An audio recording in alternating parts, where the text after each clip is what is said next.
샬롬, 류 선생의 구속사 천국 열차, 유도순 목사님의 신구약 성경 파노라마를 낭독하는 시간입니다. 지금은 열왕기하 파노라마 20장입니다. 히스기야 왕에게 후사를 주신 하나님. 20장은 그때 히스기야가 병들어 죽게 되매 하고 시작이 되는데 1절. 그런데 하나님께서는 죽도록 버려두신 것이 아니라 히스기야의 수한을 15년을 연장시켜 주셨다고 말씀합니다. 히스기야의 연대를 추적해보면 25세 왕이 올라와서 29년을 다스렸다고 18장 2절 말씀하고 있으니까 히스기야의 향년이 50세인 것을 알게 됩니다. 그런데 54년을 산 것이 15년을 더해서 주신 수한이니까 병들어 죽게 되었을 때 나이가 불과 39세였다는 계산이 나옵니다. 이 점에서 간과해서는 아니 될 점은 본문이 말씀하고자 하는 바는 히스기야의 생명을 15년 연장시켜 주셨다는 단순한 얘기가 아니라 15년 동안에 감당해야 할 남은 사명을 주셨다는 뜻이라는 점입니다. 그것이 무엇인가? 21장 1절에서 므낫세가 왕이 될 때 나이가 12세라고 말씀하고 있습니다. 그렇다면 병들어 죽게 되었을 때 히스기야에게는 아직 후사가 없었고 므낫세는 하나님께 연장받은 15년 중 3년 차에 태어났다는 것이 됩니다. 그래서 20장의 주제가 히스기야 왕에게 후사를 주신 하나님이 될 수가 있는 것입니다. 이를 세 단원으로 나누어 상고합니다. 첫째 단원 1절에서 11절 히스기야의 병과 징조, 둘째 단원 12절에서 15절 교만해진 히스기야, 셋째 단원 16절에서 21절 바벨론을 의뢰한 결과, 첫째 단원 1절에서 11절 히스기야의 병과 징조. 그때 히스기야가 병들어 죽게 되매 아모스의 아들 선지자 이사야가 그에게 나와서 그에게 이르되 여호와의 말씀이 너는 집을 정리하라. 너가 죽고 살지 못하리라 하셨나이다. 고 전하니 히스기야가 낯을 벽으로 향하고 여호와께 기도하기를 1절 2절. 낯을 벽으로 향했다는 것은 사람의 위로나 도움을 구하지 아니하고 하나님만 의뢰했음을 나타냅니다.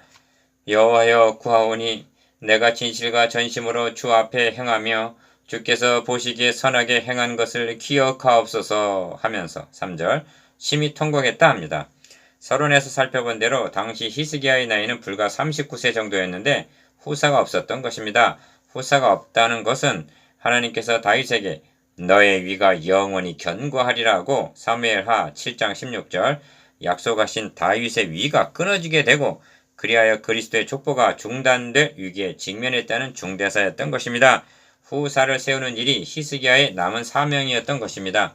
하나님의 응답은 신속하여 이사야가 성읍 가운데까지도 이르기 전에 여호와의 말씀이 그에게 임하여 이르시기를 내가 너의 기도를 들었고 너의 눈물을 보았노라. 내가 너를 낫게 하리니 너가 3일 만에 여호와의 성전에 올라가겠고 내가 너의 날에 15년을 더할 것이며 하십니다. 5절 6절. 그런데 수명만 연장시켜 주시는 것이 아니라 내가 너와 이 성을 아수르 왕의 손에서 구원하여 주리라 하십니다. 왜냐하면 내가 나를 위하여 또 내 종 다윗을 위함으로 이 성을 보호하리라 하셨다 하라 하십니다. 6절 하반절. 이 점이 얼마나 중요하면 거듭거듭 말씀하십니다. 내가 나를 위하고 란 하나님의 구원 계획을 이루시기 위해서라는 뜻이고 또 내 종 다윗을 위함으로 란 다윗에게 세워주신 메시아 언약을 지키시기 위해서라는 뜻입니다. 그래서 예루살렘 성을 구원하고 보호하고 후사를 주시겠다 하시는 것입니다. 그러므로 히스기야에게 수한을 15년을 연장시켜 주신 것도 내가 나를 위하고 또 내 종 다윗을 위함으로 라는 것이 된다는 점을 인식해야만 하는 것입니다. 하나님의 구원 계획에는 나는 나를 위하며 나를 위하여 이를 이룰 것이라 어찌 내 이름을 욕되게 하리요 내 영광을 다른 자에게 주지 아니하리라 하신 이사야서 48장 11절 하나님의 이름과 영예가 걸려 있다는 점을 인식한다는 것은 사활적으로 중요한 요점입니다. 그 완성은 주님의 재림으로 성취가 되는 것이요. 그래서 우리는 주님의 재림을 확신할 수가 있는 것입니다. 히스기야가 이사야에게 이르되 여호와께서 나를 낫게 하시고 3일 만에 여호와의 성전에 올라가게 하실 무슨 징표가 있나이까? 8절 징조를 구합니다. 이사야 선지자는 여호와께로부터 왕에게 한 징조가 이 말이이다.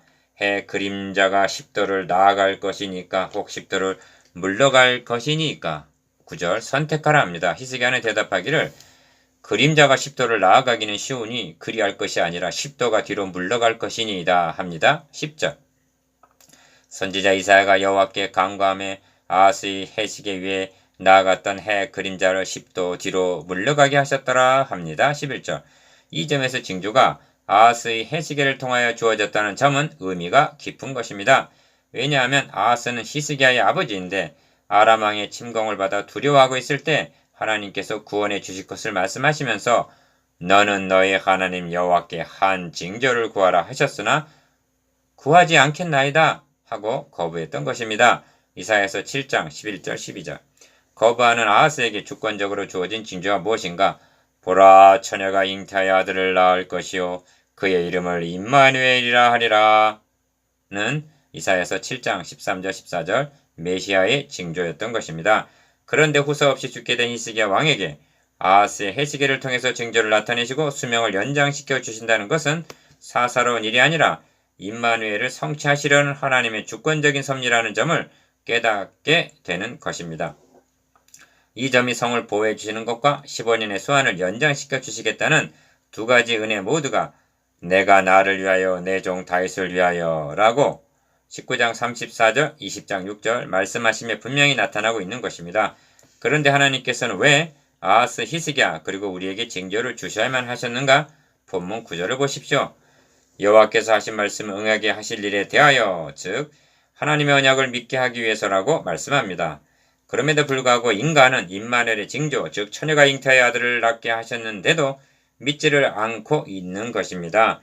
히스기야 왕도 예외는 아니어서 처음은 좋았으나 말년에는 불신앙에 빠지게 되는 모습을 대하게 된다는 것은 우리를 슬프게 합니다. 둘째 단은 12절에서 15절 교만해진 히스기야. 그때 발라단의 아들 바벨론의 왕 브로닥 발라단이 히스기야가 병들었담을 듣고 편지와 예물을 그에게 보낸지라 합니다. 12절. 여기 두 종류의 편지가 있는데 아수르 왕이 보낸 항복하라는 편지와 19장 14절. 바벨론 왕이 보낸 병의 쾌유를 축하하는 편지가 그것입니다. 20장 12절. 항복하라는 편지는 히스기야를 겸비케 하였으나 그러나 축하 편지와 예물은 히스기야로 하여금 교만하고 자고하게 하였던 것입니다.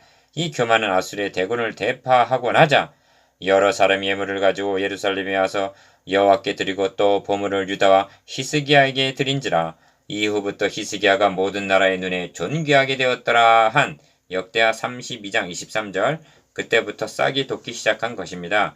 히스기야가 마음이 교만하여 그 받은 은혜를 보답하지 아니하므로 진노가 그와 유다와 예루살렘에 내리게 되었더니 합니다. 역대하 32장 25절.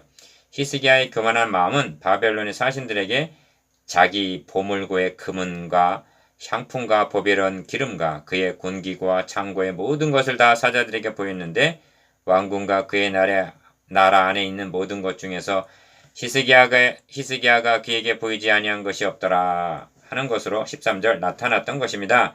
이것은 자신을 나타내는 일종의 과시일 뿐만 아니라 바벨론을 동맹으로 여기는 예우였던 것입니다. 달리 말씀드리면 히스기야는 아수르의 손에서 구원하여 주시고 죽을 병에서 구원하여 주신 하나님의 은혜를 망각하고 바벨론을 의지하여 추파를 보내고 있었던 것입니다. 그리하여 역대하 32장 31절을 보면 바벨론 방백들이 히스기야에게 사신을 보내어 그 땅에 나타나 이적을 물을 때 하나님이 히스기야를 떠나시고 그의 심중에 있는 것을 다 알고자 하사 시험하셨더라는 말씀을 대하게 됩니다. 심중에 있는 것을 다 알고자 하사라는 뜻은 히스기야가 자신을 자랑하는가 아니면 모든 영광을 하나님께 돌리는가를 두고 보셨다는 것입니다. 그러나 히스기야는 보물고를 다 열어 보이면서 자신을 과시했던 것입니다. 그런데 다윗의 길은 어떠했는가? 하나님이여 나를 살피사 내 마음을 아시며 나를 시험하사 내 뜻을 아옵소서. 내게 무슨 악한 행위가 있나 보시고 나를 영원한 길로 인도하소서. 시편 139편 23절 24절. 셋째 단원 16절에서 21절 바벨론을 의뢰한 결과 이사야가 히스기야에게 이르되 여호와의 말씀을 들으소서. 여호와의 말씀이 나를 이르리니 왕궁의 모든 것과 왕의 조상들이 오늘까지 쌓아두었던 것이 바벨론으로 옮긴 바 되고 하나도 남지 아니할 것이요 또 왕의 몸매에서 날 아들 중에서 사로잡혀 바벨론 왕궁의 환관이 되리라 하셨나이다. 고 선고를 하십니다. 16절에서 18절.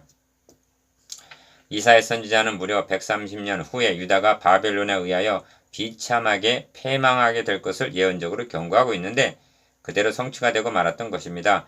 이를 히스기야가 바벨론의 사신들에게 모든 보물들과 군기고를 보인 것에 대한 징벌로 여기서는 부족합니다. 본질은 너가 바벨론을 의뢰하려고 하는데 그렇다면 너는 바벨론에 의하여 멸망을 당하리라는 불신앙에 대한 경고라는 점을 인식해야만 합니다. 히스기야가 생각하고 있듯이 아수르는 대적이고 바벨론은 우방이다. 아수르는 믿을 수 없지만 바벨론은 믿을 수가 있다는 그런 것이 아니라는 견책입니다. 이 점에서 뱀의 후손과 여자의 후손 간에는 적대감이 있을 것이라 하신 원복음을 상기할 필요가 있습니다. 지금은 바벨론이 우호적이지만 장차는 들짐승과 같이 되어서 여자의 후손인 유다를 잡아먹게 되리라는 경고인 것입니다. 단 여호와 하나님만을 의뢰하지 않고 헛된 것을 의지한다면 말입니다. 결론은 인류의 소망은 내가 나를 위하고 또 내 종 다윗을 위함으로 6절 히스기야에게 15년의 수완을 연장시켜 주시고 후사를 주신 하나님 그리하여 임마누엘 징조를 통해서 보내주신 예수 그리스도 외에는 달리는 없다는 깨달음입니다. 이 점에서 우리는 뼈저린 교훈을 받게 되는데 하나님께서 히스기야의 수완을 15년을 더하여 주심이 단순한 수명 연장이 아니라 사명 연장임을 인식했습니다. 그런데 히스기야의 사명이 후사를 생산하는 것만으로는 족하지 않습니다. 그것만이라면 15년까지 필요치가 않았을 것입니다. 후사에 대한 사명은 그를 양육하는 데까지였기에 15년이 필요했던 것입니다. 그러한 사명이 있는 히스기야 자신이 마음이 교만하여 그 받은 바 은혜를 보답지 않았다면 역대하 32장 25절 그의 후사를 어떻게 경건한 자녀로 양육할 수가 있었겠습니까? 므낫세는 하나님의 특별하신 은총 중에 태어났으면서도 유다의 20명의 왕 중에서 가장 악한 왕이 되고 말았던 것입니다. 이를 대하는 우리의 깨달음은 무엇입니까? 이것이 바벨론을 의뢰한 결과입니다.